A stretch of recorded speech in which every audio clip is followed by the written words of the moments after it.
Selamat siang semuanya. Saya Muhammad Haikal Abrar, kelas 12 IPA 3, akan mempresentasikan tentang Indonesia pada masa demokrasi terpimpin. Demokrasi terpimpin. Apa itu demokrasi terpimpin? Demokrasi terpimpin merupakan sebuah sistem demokrasi di Indonesia yang dilaksanakan antara tahun 1959 sampai 1966. Konsep demokrasi terpimpin pertama kali diumumkan oleh Presiden Soekarno dalam pembukaan sidang konstituante pada tanggal 10 November 1956. Ciri demokrasi terpimpin adalah sebagai berikut. Yang pertama, adanya dominasi presiden dalam kegiatan pemerintahan. Kedua, pada masa demokrasi terpimpin, partai politik kurang berkembang. Lahirnya demokrasi terpimpin di Indonesia. Sistem demokrasi liberal yang digunakan pemerintah dianggap tidak sesuai untuk rakyat Indonesia. Akhirnya, Presiden menganggap bahwa keadaan ketatanegaraan Indonesia membahayakan persatuan dan kesatuan bangsa serta menghambat proses pembangunan. Presiden mengambil langkah tegas dengan mengumumkan Dekret Presiden 5 Juli 1959 untuk membubarkan konstituante dan memberlakukan kembali UUD 1945. Pelaksanaan demokrasi terpimpin dibagi menjadi 4. Yang pertama, politik, ekonomi, sosial budaya, dan pendidikan. Bidang politik. Yang pertama, terdapat penyimpangan kedudukan presiden, yaitu berdasarkan UUD 1945. Presiden di bawah MPR, akan tetapi kenyataannya berbeda. Yang kedua, pembentukan Dewan Pertimbangan Agung Sementara atau DPAS oleh Presiden.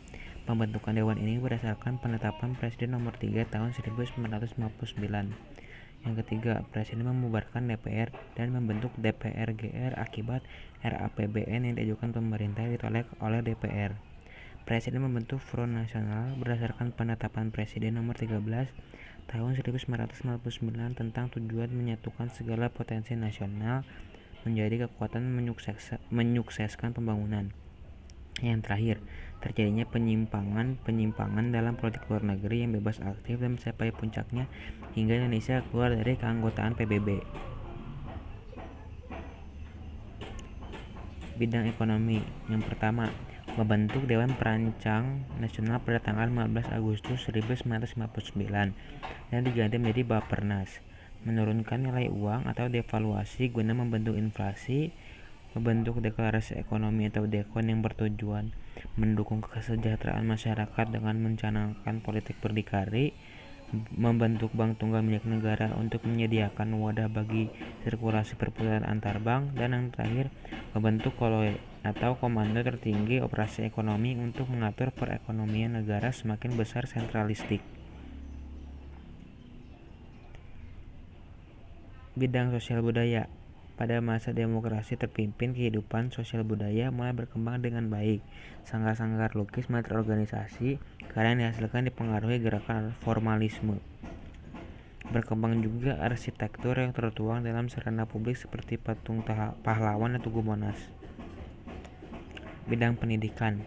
Muncul adanya sistem pendidikan nasional yang disebut Pancawardhana yang menekankan nation and character building.